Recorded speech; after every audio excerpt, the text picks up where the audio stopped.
விபத்துக்குள்ளான விமானப்படையின் விமானம் குறித்து விசாரிக்க விமானப்படை தளபதியினால் சிறப்பு விசாரணை குழு ஒன்று நியமிக்கப்பட்டுள்ளது.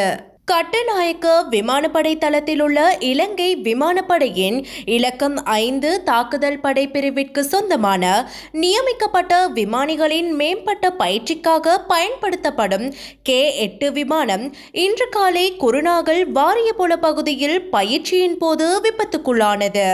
விமானத்தின் 2 விமானிகளும் விமானத்திலிருந்து பாதுகாப்பாக வெளியேறி குருநாகல் மினுவாங்குடை கல்லூரி வளாகத்தில் பாராசூட்களின் உதவியுடன் தரையிறங்கினர். இந்த விமானத்தில் தலைமை பயிற்சி பயிற்றுவிப்பாளர் விமானியும் பயிற்சி விமானி அதிகாரியும் இருந்துள்ளனர். மேலும் இந்த அதிகாரிகள் தற்போது குருநாகல் தேசிய வைத்தியசாலையில் அனுமதிக்கப்பட்டுள்ளனர். இந்த விமானம் கட்டுநாயக்க விமானப்படை தளத்தில் இருந்து காலை 7:27 மணியளவில் புறப்பட்டு காலை 7:55 மணியளவில் விபத்துக்குள்ளானது. இந்த விபத்தை தொடர்ந்து விமானப்படை தளபதி ஏர் மார்ஷல் பந்து எதிரி சிங்க விபத்து குறித்து விசாரணைகளை முன்னெடுப்பதற்காக 7 பேர் கொண்ட சிறப்பு விசாரணை குழுவை நியமித்துள்ளமை குறிப்பிடத்தக்கது.